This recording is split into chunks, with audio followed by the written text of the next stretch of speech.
WCLN 1170 Radio and Cable Channel 16 are pleased to present We Should Know, hosted by JW Simmons, an upbeat, informative look at people, places, and issues facing our community. This education-based analysis of issues will remain positive and informative as we consider closely what we should know.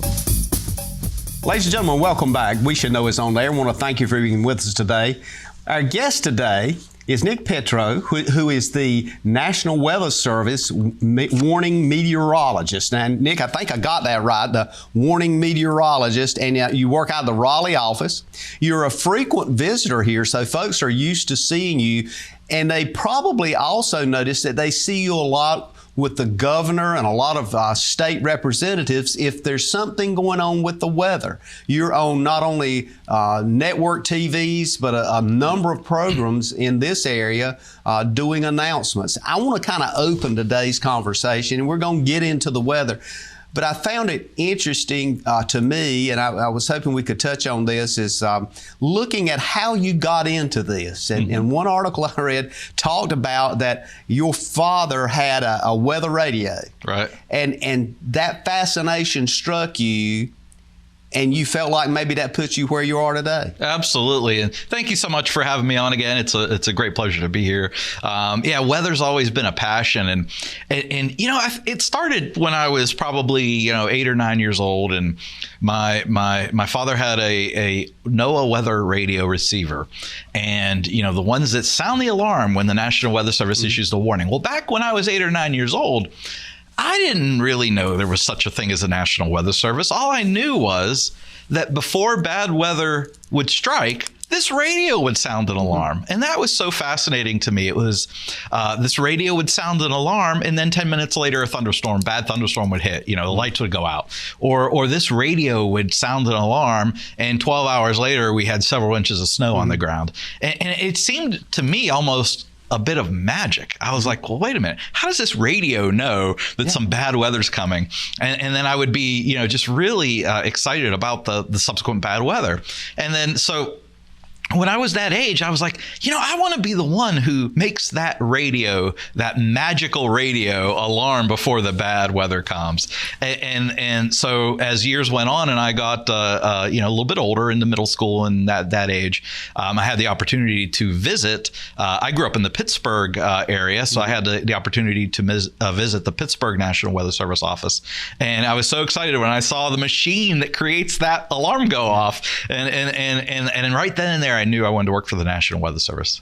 So it's interesting, and sometimes I thought it was something that struck me when I was looking at your background. Oftentimes those seeds that are planted young grow in us, and then all of a sudden look where you are today. Yeah. And it's been so exciting to see, to have the opportunity to get my college degree in meteorology and working in the private sector before National Weather Service, to see, I worked behind the scenes for a TV station when I first, got my degree in meteorology and got to see a little bit of the media world and before my opportunity with the National Weather Service came about. So seeing it from all different perspectives, and now the National Weather Service works incredibly closely with other public safety officials. So we call them our core partners, such as emergency managers, all types of public safety officials, basically those who help us with our mission of keeping people safe during bad weather. To see all those angles and how all the wheels turn is really, really exciting and fascinating. It's also interesting to me to kind of recognize the importance of the National Weather Service to emergency preparedness, because this state, as you know better than anybody, is almost bullseye for any hurricane that comes through. But we've noticed lately, it seems to me we're having more and more of these high wind episodes. Some of them maybe are tornadic, but some of them maybe are not. Is that something that you're seeing? I guess from a statistical point of view, is that a reality? Are there more, or are we just perceiving there's more? I think there's a little bit of maybe both. There's a few more, but not excessively more. In fact, actually, for central North Carolina and even the coastal plain of North Carolina, we've had a little bit of a down year this year in severe weather, high wind, thunderstorm events. It varies from year to year. And in the past, we have had big episodes of severe weather. Nowadays, I think there's a little bit more of it captured on people's phones and social media, and basically, the mass media, likes to focus on weather events. So it's kind of in the front and center a little bit more these days. We've always had them. They've always varied from year to year in terms of the frequency of such damaging events. In some places, there has been maybe a slight uptick, but by and large, we've seen a fair share in the past, and we'll see our fair share of high wind events in the future. When we look at a lot of what you do is education and trying to bring folks together and inform people of what's going on, do you feel good with where we are now? And does the National Weather Service, particularly in the Raleigh office, there's a number here in North Carolina, particularly in the Raleigh office that covers this area, do you feel like we have the assets we need to deal with the kind of weather that we may be facing, particularly this year in 2023? I think that, and one of the benefits of seeing, big weather events in the media is that, it brings awareness about, it happens, and it happens here, and people need to be prepared. So absolutely, that's a big part of our mission at the National Weather Service, to educate the public about how to get ready, how to mitigate your risk of losses due to severe weather. For example, back in 2016, we had Hurricane Matthew move through and cause all the massive flooding. The biggest flooding event prior to that was Hurricane Floyd in '99. So there had been a big period of time in between. And, with so many people moving to the Carolinas, there's a lot of new folks who, never thought that could happen. And suddenly they're finding themselves, their homes inundated with water with Matthew. And then it happened again, with Florence just a couple years later, and a number of other storms. So, one thing that when you ask about, are we prepared, or, are we, is there enough resources and whatnot? I think one of the areas that I try to encourage folks to do a better job with preparing is checking to see if they live in a flood-prone area, and if they do, to get flood insurance. And even if you're not in a flood-prone area, how many times after a flood event have we heard people say, I never thought it could happen here, right? So if you're not in a designated 100 or 500-year flood plain, flood insurance should be fairly cheap if you're not in a designated floodplain area. So I think it's a great way to, just so that there's something to reach back to should that flooding event happen. Should things really, really get bad, you never know when it may happen. At some point it will. It's always best to be prepared just in case. And you've mentioned that in past shows, the importance of having that feeling of surety that you are covered in some way. But you're right. I think just looking at some of the hurricanes you just alluded to, one of the things I wanted to step back further and just kind of get your observation on, during the 50s, I think 1955, something called Hazel came through and just decimated not only this area, but decimated the coast. I was talking or looking at some articles a while back and talking to some folks about, what if something of that nature, that level of hurricane would hit now, the cost would be unbelievable. I just can't even imagine. Oh, absolutely.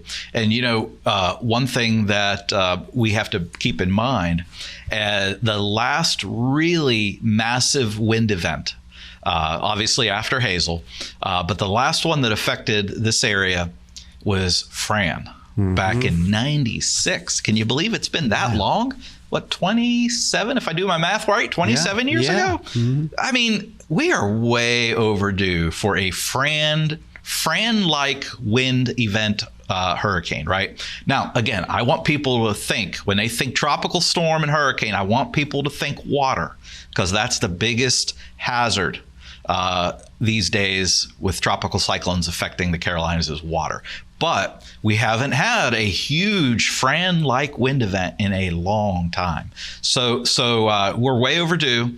And I just want folks to know that, maybe this year's the year to look around your property, walk around your business, walk around, whatever buildings, property you own, and look and see if there's any weak, dead, damaged trees, and remove them, and maybe plant some young ones to replace them. But remove the dead stuff that's already, getting ready to fall. Or if you have a tree that you're afraid, oh my gosh, how many times have we thought, gosh, if that tree would fall, it would land right on my house, right? Yeah, absolutely. I mean, we've all had those thoughts, right? Well, maybe now's the time to remove it. And maybe plant a smaller one that, obviously is not going to, to replace it, that won't cause a threat, because we are overdue for a big wind event like Fran. And also, we haven't had any big ice events, right? Because you think about the weather, right? It's high wind events and big ice events that tend to remove the extremes, remove the dead stuff. And there hasn't really been many ice storms in the past couple of winters. We've kind of had a lull, if you will, in the past several winter seasons. So there haven't been any natural events that have cleared out some of the dead stuff, right? So it's incumbent upon ourselves to do that. And now, while the weather's good, before the next storm brews in the Atlantic, now's a good time to take care of some of that stuff if you haven't done so already. I think that's great advice, Nick. And one of the things that strikes me with that is that there is kind of this waiting period. So if you get flood insurance, you gotta have that insurance for like 30 days or something. So now would probably be a good time to go ahead and get that, and you be prepared for next month in August. And that's the thing I want to kind of go into when we come back to the second segment here, because we're coming up for a break. But when we come back, I want to kind of talk about what does it show us, and what time of year might we have, more statistically, might we have hurricanes, might we have these kinds of floods, and is it something that we can look at, particularly as we see on a lot of the weather channels, these systems coming off the coast of Africa and headed this way. So when we come back, ladies and gentlemen, we're going to talk a bit about the systems, where they come from, what the impacts may be, and try to get a handle on if there's a time that we need to be more keenly aware and our expectations may be heightened. Stay with us. We're talking with Nick Petro, National Weather Service. Back in a moment. For the ultimate Wi-Fi experience, you need Whole Home Wi-Fi from Star Communications. Star's Whole Home Wi-Fi provides ultimate coverage, ultimate performance, and ultimate power all the time. Star's Whole Home Wi-Fi systems feature the latest Wi-Fi 6 technology and are equipped with unrivaled bandwidth and 4 times more simultaneous connections. So you can connect tons of devices throughout your home with no lag and no downtime.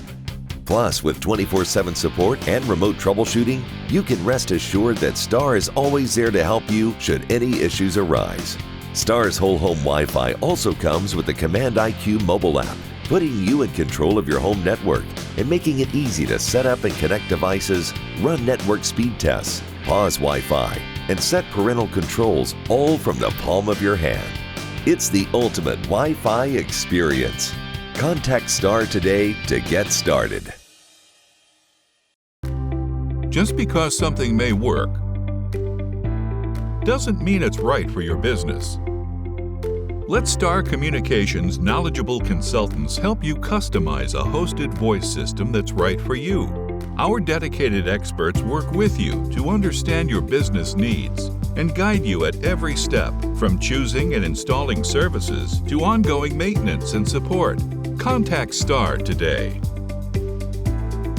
Ladies and gentlemen, welcome back. Thank you for being with us today. We Should Know is on the air. My name is JW Simmons. I'm your host. We're talking about weather today, all things weather, and we're talking with Nicholas Petro. And Nicholas, you're with the National Weather Service and the warning meteorologist. I noticed when I pull up the website and look at the National Weather Service, your name is right there with the top administrator with the National Weather Service. You have got a very important role in the weather and prediction of the weather, because you're connecting with all levels of government, you're connecting with communities in the area, and ultimately folks depend on you to get the message out so they can understand what's going on. Am I correct? That's correct. It's what I like to think of as life-saving data. I mean, there's so much information coming in, going out, and it's all in the name of public safety. So we have to work very closely, my colleagues and I, to help make sure that people are aware of what's coming, what weather dangers, how to prepare. And as a manager of the office, as you noted, I'm also there to just try to help make sure the office is performing at its best. It's just so many things I'm involved in. I was looking at stuff, and I do a lot of reading, but I picked up this article from Washington Post, and it was talking about weather, and it was talking about something that you and I have talked about on this show before. But one of the statements in there, I just want to read this statement and kind of get your spin on it, because it's talking about the La Nina and El Nino and those kinds of things. The article was about the El Nino coming, and here's what that means in the weather world. And it says, quote, its arrival could mean significant impacts worldwide, including a push toward levels of global warming that climate scientists have warned could be devastating. Here's the context I was thinking. We've discussed that, but I want to talk about what this Nino thing is. And does media sometimes overhype weather? Do we over-sensationalize it? Or should we look at it more in an analytical sense and in a preparedness sense? I think it's a little bit of everything. And where I see a lot of the hype is sort of on this social media realm. There's a lot of folks it's amazing how many weather enthusiasts are out there who have no degree in meteorology, no formal training in meteorology, but have huge followings on social media, have YouTube channels, have huge presence. And how do they get that, And I wonder, what to what end? And I think a lot of those folks are sort of the drivers of the hype. And because, there's a financial incentive too, to have a lot of viewers, a lot of clicks, a lot of, mouse clicks, a lot of, just folks watching their content. So I'm not really sure, how prevalent it is in sort of the local news or the typical news that we turn on the radio or turn on the TV to watch. Obviously, we work very closely with our TV and radio media partners, because they are our big voice. When bad weather strikes, when people get on their cell phones a notification that there's a tornado warning, I think a lot of folks just flip on the TV to their favorite local channel, and the information that your local broadcast meteorologists on TV are sharing is life-saving information. And we work very closely with the local meteorologists that are on TV to provide them a constant stream, a constant flow of information that we think, if people will consume, will help save their lives when bad weather's striking. So in that sense, I think when the bad weather strikes, and those bad storms, flash floods, tornadoes are occurring, I think they're all very, very trustworthy and minimize on the hype, and we're all working together. We're all working together to make sure people do the right thing to stay safe during hazardous weather. As it relates to the El Nino and keep in mind too that the world is mostly covered in water, right? I mean, more than 70% of the Earth is ocean and water. So the water temperature obviously is going to have a big impact on the Earth system, the atmosphere system. And, when the water warms, that affects the air above it. And temperature and differences in temperature really are what drive weather on this planet. if the weather would, the Earth would prefer if there was a sense of balance in temperature, but that'll never happen because the North Poles get less sunlight, the tropical areas get the most sunlight. And just by the very physics of our planet and the nature of the incoming sun, there'll always be temperature differences.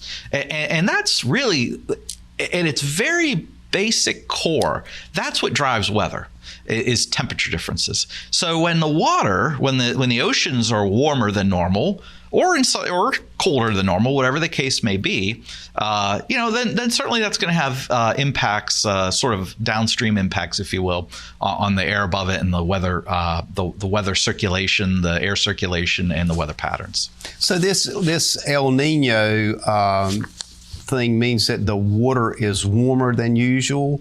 And the prediction is that that's what we're dealing with for 2023. So let's kind of give us an idea, because you mentioned and I think it's something like 75% or more of the planet is covered by water. So you're seeing these systems come off the coast of Africa. And we've seen it so many times graphically on TV where we see that system and then the weather folks on TV start tracking that. And it may be a small system and they're making these predictions that, well, we think this is going to go north or we think it's going to go to the Gulf. Is that done through computer graphicking or what? Tell us how that works. Okay, well, first, the El Nino is actually limited in its coverage by definition to the equatorial Pacific region, the central Pacific. So when we say there's El Nino, that doesn't mean warm temperatures globally. All over. That's just in the Pacific. That has downstream impacts on the jet stream that can either support or destroy tropical cyclone development. Now in the Atlantic, the water is very warm. It's certainly much warmer than average by up to as much as 6 degrees Celsius. It's very warm. It's very warm, and we're not really sure why. The scientific community is still a little bit unsure as to why it warmed so much this spring and early this summer. But there is a pool of very, very warm water out in the central Atlantic, where the breeding and the spawning grounds, if you will, of tropical storms and hurricanes. So you have these sort of opposing forces. You have the El Nino, which tends to create winds in the upper atmosphere that tear apart hurricanes, but yet you have all this fuel, all this energy that hurricanes feed on.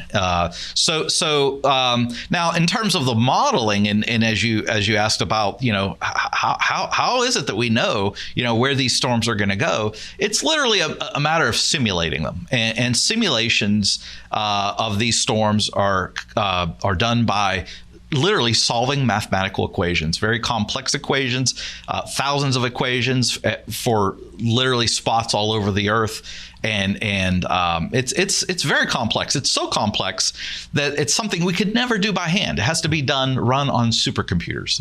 So the supercomputers, in fact, the National Weather Service's models are all run at our Environmental Modeling Center located up in College Park, Maryland. And those simulations that are run will basically predict where these storms will go. And again, it's just a prediction, but they're getting better with time, and accuracy in the prediction where they'll go has improved greatly over the last couple of years. And do you take does the National Weather Service then use those predictions? Is that then pushed out to the media channels and they actually use those predictions as their forecasting? Well, so remember the National Weather Service, part of the National Weather Service is the National Hurricane Center. Right. And the forecasters at the Hurricane Center, they are experts in hurricane and tropical cyclone activity. So while the models themselves are freely available for anyone to use, to download, to view, we really are looking, our goal is to have the hurricanes, most people follow the Hurricane Center because statistics show that the official forecast track from the National Hurricane Center over time has beat all of the models, all of them. So it's the human derived forecast track has better skill than any of the models. And so if people really, really want to know where's that storm going to go, just go to hurricanes.gov and take a look at the National Hurricane Center's forecast track. Because if you look at and that's what I encourage people to follow the official forecast from the National Weather Service, National Hurricane Center. Because there's a team of meteorologists down there who, eat, sleep, and breathe hurricane, tropical cyclone knowledge. And they know all the ins and outs of the models, which ones are good, which ones are bad, which ones to keep, which ones to throw away. And that's why their skill is better than any of the models, because they've been doing this forever. And so, whereas if you just go online and you find there's literally dozens, if not hundreds, of websites that show these spaghetti plots, right? You'll always find a solution that is pretty scary to where you live. No matter where you live, you'll find something that shows something bad happening, right? But it's best to just follow the official forecast from the Hurricane Center. We're going to take a break and come back. And I want to talk about that a bit and talk about what we maybe can predict and expect from a time and date point of view. When has historically most of our major hurricanes hit? A lot of these flooding situations hit, and let you kind of elaborate on that for a bit. Okay. Ladies and gentlemen, stay tuned. We're talking about weather. Weather impacts everybody, and Nick Petro is with us with the National Weather Service. Call a friend. Stay tuned. We're back in a moment. Providing fewer commutes, more backyard offices, and crystal clear meetings. Providing less, you froze up, and more presence in your presentations. Providing a better internet experience. Providing possible. You're out for an evening on the town. Finally a chance to relax and forget that you left your front door completely unlocked.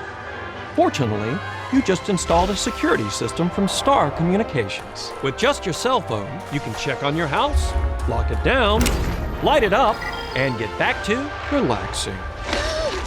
He forgot to put Buster in his crate.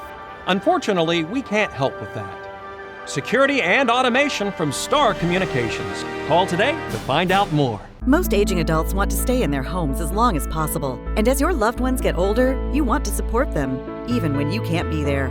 Star is proud to offer Star Alert. This new system is now mobile and has GPS compatibility, so your loved ones can live their lives and you can have peace of mind, knowing they can get the help they need with just the simple push of a button. The new Star Alert also offers automatic fall detection, so help will be alerted even if they can't press the button. Call and ask about Star Alert today. Ladies and gentlemen, welcome back. JW Simmons here, your host. The name of the show is We Should Know. We're talking weather today, and we're talking with someone that lives and breathes weather, Nick Petro, the National Warning Coordinator for the National Weather Service out of Raleigh, North Carolina. Nick, you've been very kind to come down, sit down and talk with us for a number of years now, and we try to target this show particularly around the season of hurricanes. And we've talked about warmer weather, we've talked about the kinds of things that is happening atmospherically, and we kind of got into this idea of trying to understand where these hurricanes not only where they generate their energy from the heat that you talked about. But I want to kind of see if we can zero in on where you guys are seeing these hurricanes. What time and date period? Are we looking at more in July? Are we looking at more in August, more in October, November? Is there a mapping of what our history of hurricanes has taught us? And is there any predictability in that? Absolutely, yeah. And the nice thing about weather is we have historical records that go way back. And knowing what has happened in the past, we could plot and analyze all the details and create statistics about it. And those statistics show that the most likely time of year for a hurricane to be in the Atlantic basin, basically the Atlantic Ocean, somewhere out there, is around the 10th of September. And the vast majority of the landfalling hurricanes and the hurricanes, even in just anywhere in the Atlantic basin, is basically from mid-August through October, mid-October. That 2-month period is the busiest time traditionally in the Atlantic basin for hurricanes. Hurricanes can, believe it or not, can happen any month of the year, and there has been a hurricane in the Atlantic in every month of the year. In fact, there was a subtropical storm that was beginning to take on tropical characteristics that was identified and tracked by the National Hurricane Center this past January, believe it or not. So there, if you would have heard about that, you could have went on hurricanes.gov and saw the tracking information and be like, what, in January the Hurricane Center's watching something? But sure enough, there was one out there, and we've had the traditional hurricane season runs from the 1st of June through the 30th of November. But we've seen tropical cyclones in the Atlantic well past the end date and certainly before the beginning date.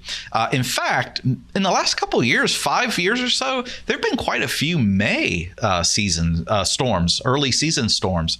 And now, again, it's all based on water temperature. So, if the water, if the Atlantic Ocean's not warm enough to support it, they're not going to form there or survive there. But, typically early in the season, in that June, July timeframe, the water tends to be warmer closer to North America and in the Caribbean, and that's where we see storms, spinning up fairly close to home. While in September, in October, and even late latter half of August, the Atlantic all the way towards the west coast of Africa is adequately warm. Except for this year, it's adequately warm right now, even in late June, and that's what we talked about earlier, is how above average the water temperatures have been in the Atlantic. So typically, given what you just explained, we could possibly, we could, as you pointed out, we could see them anytime. But right now, we could possibly see, with the warming that's going on, we could see hurricanes easily the latter part of July, August, those kinds of things. It could be, instead of September, it could easily be August. Absolutely. We need to be ready like now. If you haven't done your hurricane preparedness, I would get on that really quick. And that includes everything from what you've talked about previously on the show, having a weather channel you can listen to having batteries available, having kits out with water, materials that you can use in case of injury, those kinds of things. I want to dig into that just a little bit deeper as well. A lot of folks think about this, and I'm going to hypothesize here, but they might be like me. They might put it off way too long and not have it when you actually need it, or maybe they didn't check the batteries in that radio. The National Weather Service still broadcast on various bands, FM and AM radio. The no weather radio receivers are a special designated set of frequencies that you have to have a specific no weather radio receiver to pick up. Those radios are fairly inexpensive. I think the average price is around $35. You can get a NOAA weather all hazards radio or a no all hazards radio at pretty much any big box store, any of the typical online retailers that a lot of folks use. For about $35. You could program that radio for the county that you live in, and then anytime hazardous weather is expected or a warning is issued for that area that you programmed, that radio will sound an alarm. That's really a great investment for about the cost of a carbon monoxide or a really good smoke detector. Add that to your list of safety equipment in your home. Have a no weather radio to receive those weather warnings. Nick, many of our viewers and listeners probably can remember hurricanes in which they were We've had trees down in the roads. We've had numerous events that has caused us to be totally immobile, not even be able to get out of our homes to find food and those kinds of things. So it's important to have a stash of edibles for a few days and water for a few days, because oftentimes all the systems shut down. You don't have any power. Yeah. And if you hadn't gone through that, for people that hadn't gone through it, and as you pointed out, we hadn't had one of that devastation in a while, you tend to kind of forget. But is that critical for us to think, you better be thinking that, it's going to get awfully hot. It's still going to be hot when that hurricane is gone. Oh, absolutely. And if you don't have any electricity, you don't have any cool air. Right. Do you have a way of cooling your house? Do you have a way of having food? Yeah, I mean, think about this. What would, if you were stuck at home for 3 days with no access to services, no electricity, what would you need? Ask yourself that. Medications maybe. Obviously, non-perishable foods is something you want to put in that storm kit, and water. Oftentimes all the utilities, not just electricity, but even water availability shuts down. Especially folks that have wells, you need the electricity to be able to pump that water. So, think about all the things that you would want and need, that you would need for at least a period of 3 days. That's what we advise, is prepare for a storm kit to get through at least 3 days. And don't wait till the last minute. How many times have you seen on the national news of long lines at the stores, like 2 days before the storm makes landfall, and it's like, wait a minute, people didn't have to do this. They could have done that weeks ago, and because nobody's buying, like things that need to go in the refrigerator in those long lines 2 days before a storm, right? You're buying stuff that doesn't need to go in the refrigerator or the freezer. You're buying this non-perishable stuff. Well, that stuff lasts for a long time. You can get that now when the weather's good, and then skip waiting in line before the storm. You're ready, if you have all that stuff. So I always like to remind folks to go to ready.gov, ready, READY.gov, G-O-V, where you can download a nice little printable guide on what you would need in a storm kit. Some of the suggested items. It's not everybody needs to get everything on that list, but everybody's situation is different. But ready.gov, there's not only a shopping list that you can download and pick the items you'd want in your storm kit, but also other tips for staying safe before, during, and after hurricanes. As you pointed out, a lot of folks, there's a lot of storm-related fatalities that occur after the storm exits, right? From people, cleaning up and getting injured, or, a variety of problems, So and you're right. I mean, these hurricanes tend to form in the still hot part of the season. So think about, how you're going to stay cool, and after the storm exits and you're without power. There's a lot of factors, a lot of considerations that people need to be thinking about for storm preparedness now, not just at the last minute. And if we go to ready.gov, it sounds like that's kind of like a checklist for us. You could just take that and say, do I need this? Check. If I don't, absolutely. Then, but ask yourself in that situation. And I think one of the most recent examples, as you were talking, it just struck me, is that Florida is probably one of the most recent examples of devastation, in many places total devastation. Right. Yeah, with Southwest Florida and Ian, I mean, that was that was an interesting case study with all of the storm surge that had caused all that devastation. So once again, it's thinking about water. Do you live close to water? Do you for folks who may be watching this that are near the coast? Are you in an evacuation zone? North Carolina now has evacuation zones, so you want to learn again, if you're in an evacuation zone, what your zone is, so that when that zone is called for to be evacuated, you're ready and if it's your time to go. So certainly all those aspects need to be considered, and certainly we have to think about, a lot of times people think about the category of the storm. It's a Cat 1, or it was a Cat 2, now it's a Cat 1. I don't have to worry about that. Yeah. We need to change our way of thinking. I would love if people didn't focus so much on the category of the storm and focus more on the potential impacts, because a Category 1 storm can produce devastating flooding just as much as a Category 4 or 5 can. Whereas certainly those big windstorms, big rainstorms, a lot of impacts that may not be necessarily related to the category that people need to be thinking about. I think one of the things that you just hit there is something that strikes me, because oftentimes I hear folks talk about the category. Well, it's the cat so-and-so, so I'm not going to worry about it. But one of the things you keep repeating, and I want to, before we go to break, I want to just mention that again.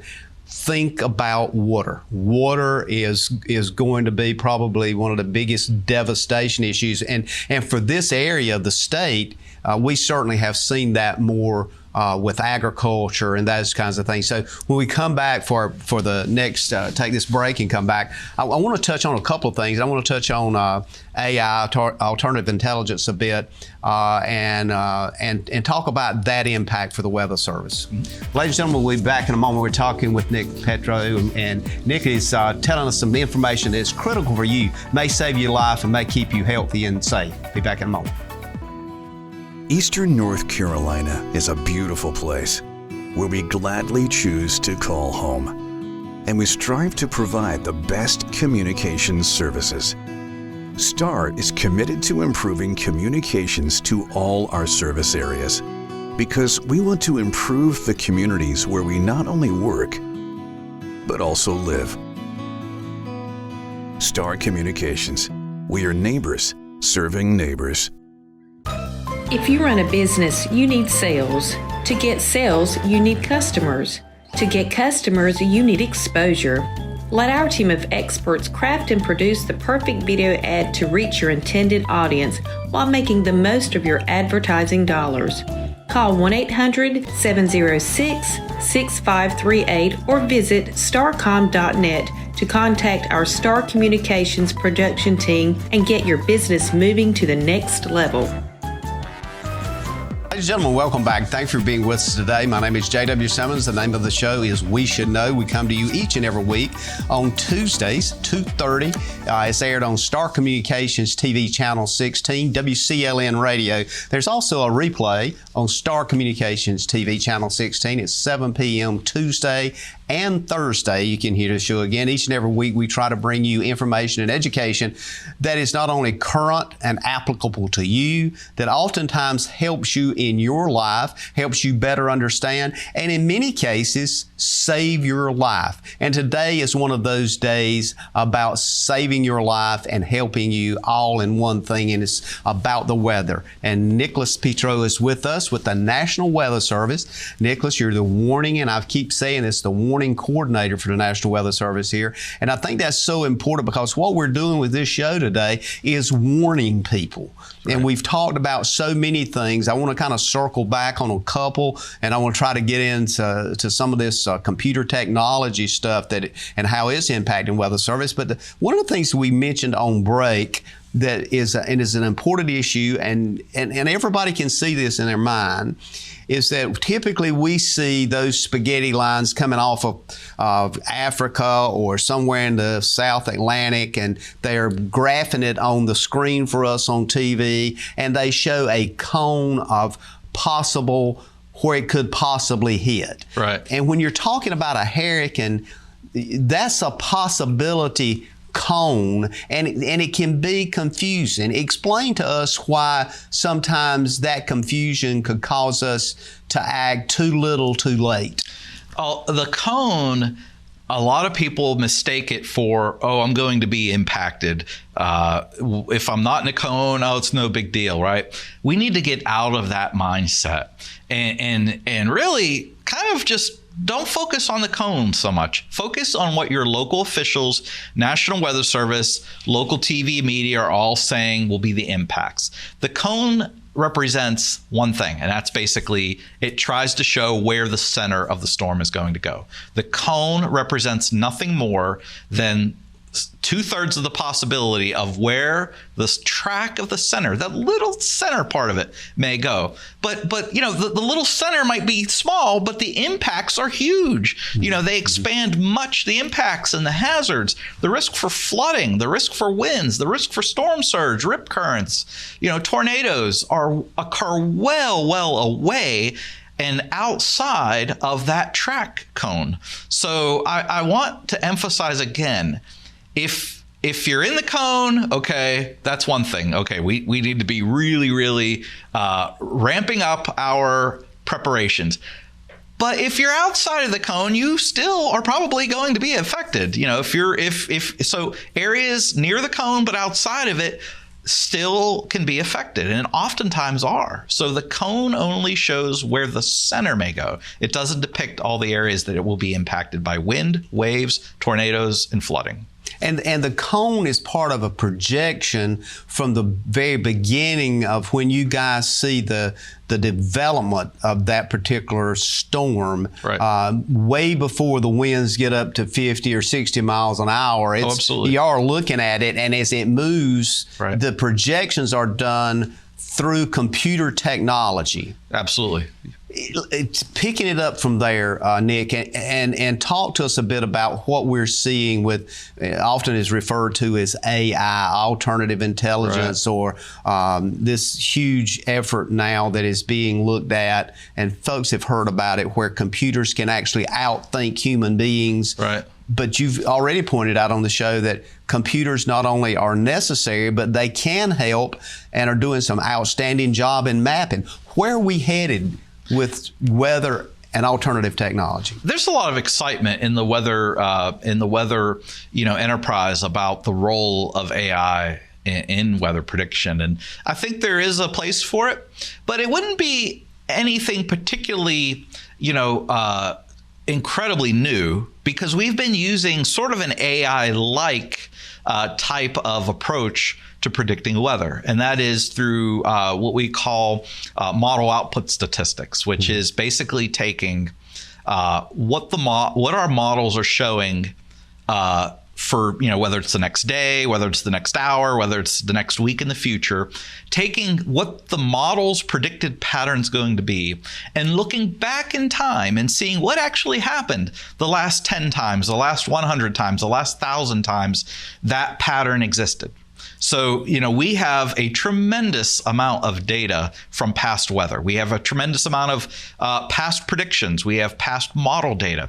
So with all this data from the past, we can say, okay, well, the model for tomorrow is showing a certain pattern. Mm-hmm. What happened the last 1,000 times that pattern existed? Mm-hmm. We can go back, and that's a statistical analysis. That's actually a very basic statistical analysis that's taking a predictor versus what actually happened in the past and projecting what's going to happen in the future. That's been around for decades. Mm-hmm. And we call that, again, model output statistics. And that's one of the key tools for us to predict and be so accurate with temperature, with things like wind, sky cover, and any weather element, chance of rain. That's just basically taking the past to predict the future. Mm-hmm. AI will build upon that.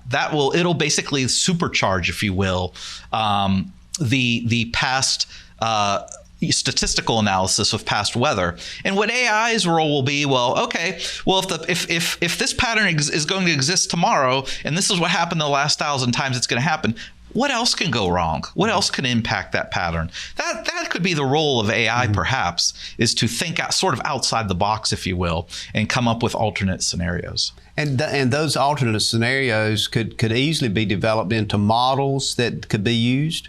Oh, absolutely. Yeah. The modeling is a key point in weather prediction, because everything that happens, if you go up and you look at the sky, there's 1,000 equations that show what you're actually looking at. Mm-hmm. It's hard to mentally comprehend how many processes are occurring if you just go outside and look up.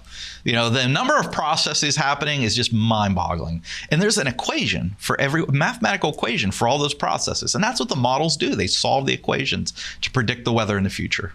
And of course, we're on our last segment here. And some of the takeaways today that it strikes me in our conversation is that we've talked a bit about atmospheric kind of movement, the jet stream. We've talked about the oceans and the heating with the oceans. We've talked about air movement and projecting where that air movement is.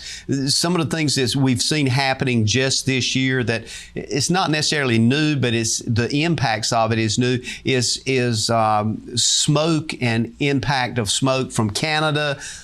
forest fires and all those kinds of things. Does that fall under the purview of what the Weather Service looks at as it impacts the atmosphere? Oh, absolutely. We have a forecast called our fire weather forecast, which basically looks at two very important elements for the spread of fire and fire behavior. That's wind and humidity. And we make a prediction, a daily prediction for the Forest Service and for firefighters to convey what the risk is for rapid spread of wildfire. Now, it's been a very dry season up in Canada this spring. Very persistent high pressure, dry air mass, and breezy conditions, which have resulted in all the forest fires that are occurring up in Canada right now. And so there's this presence of smoke just from fires up in Canada. And when the wind is from the north or northwest, well, the wind transports that, moves that smoke in whatever direction the wind is going. So if the wind is from the north or northwest over basically from here northward, we're going to get into that smoky kind of haze that's been around. We get, and that's when we get that air alert, that air quality alert. Air quality. And that's the other half of what's going on there is we work very closely with the North Carolina Department of Air Quality, Division of Air Quality rather, and the Division of Air Quality puts out the forecast for the quality of the air, and they have a variety of sensors around the state that test the air, that give readings on how much smoke or particulates are in the air, and they convey to us at the National Weather Service what their prediction is for air quality, and then we turn around and we mass disseminate that out through our air quality alerts. To me, it's interesting because I don't recall, and it's one of those things that we've talked about with flooding and stuff, 500-year floodplain, but I don't recall in my history, certainly, a forest fire in Canada affecting the air quality even down, I believe it went as far as Georgia. Oh, yeah. So what was fascinating about that whole situation, and these weather patterns take a long time to break down and sort of reload, if you will. Even if they change, oftentimes they reappear. Well, that big high pressure area up in Canada that resulted in the dry conditions that ultimately helped to spawn some of those fires, that high trapped an area of very kind of broad low pressure south of it over the Great Lakes region, the Northeast region, and the northern mid-Atlantic. And that low pressure, that broad area of low pressure, provided a constant feed of cooler and cloudy and more damp than normal conditions for us. So believe it or not, the weather conditions that set the stage for the fires in Canada also trapped a weather pattern in our region that kept us cool for May and June. You might recall back, it's been a fairly, we've had a couple warm days, but on average for the Carolinas, for much of May and much of June have been cooler than normal. Not as humid and very damp, wet episodes at times.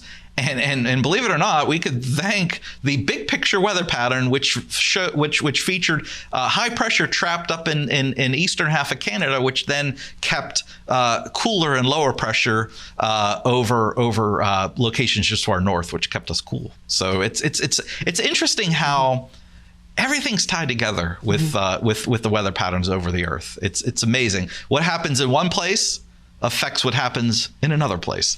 And there'll be a place where it's hot and dry, there'll be another place that's cool and damp. It's fascinating. That's why I got into weather. Yeah, I can see it, and you're right. It's almost like a domino effect. And one of the things I think we've talked about before is this idea: if you see something happening somewhere and you go, "Well, I'm glad I don't live there, so I don't have to go through that." Hold on, it's coming. You're probably going to get a taste of it. Oh yeah. In places that we hear about Texas and all the heat they've been dealing with, which sometimes you don't hear about all the abnormally cool weather that's occurring other places. Just a few weeks ago, there were freeze warnings across the western and northwestern U.S. that was really, really unusual for such a late season frost and freeze.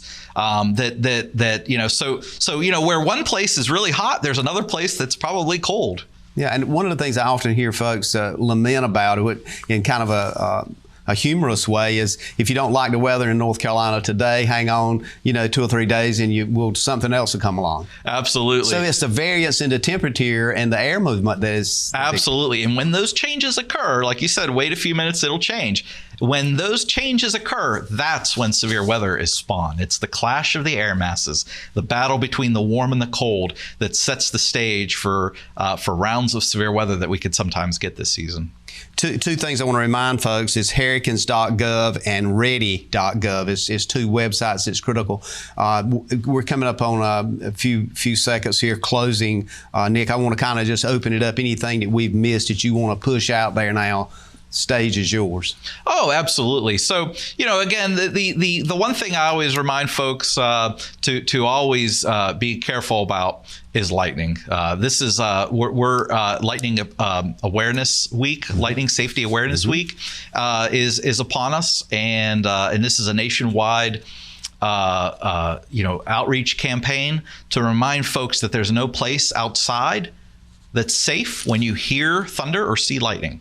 And just want to remind folks, the moment you hear it, the moment you see it, you need to get inside for safety, or get in a car if there's no established building or a public building or a safe place that you can get inside. A car is a good alternative. So, as we're in the warm season and thunderstorms are very common this time of year, we want to remind folks, even if you don't get damaging winds or flooding rains, every thunderstorm potentially is deadly because of the lightning threat. So no place outside that's safe during lightning. You have to be inside.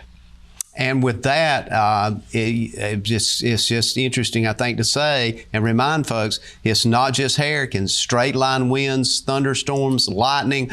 All of this is a constant reality that weather has got to be first and foremost in our consideration of safety. Absolutely, yeah. We want to stay safe. Thank you very much for being with us. I always look forward to having a conversation with you. Maybe we need to do this more than once a year. So I would look forward to having you back. Thanks for having me. Ladies and gentlemen, thank you for being with us today. We look forward to seeing you again next week right here on the show with some interesting information that affect your life. And as always, may God bless. Thank you for tuning in to this week's episode of We Should Know with host JW Simmons. If you have a question, comment, or suggestion regarding this or any episode, please send your emails to weshouldknowedu@gmail.com. And remember to tune in every Tuesday at 2:30 for another informative episode of We Should Know.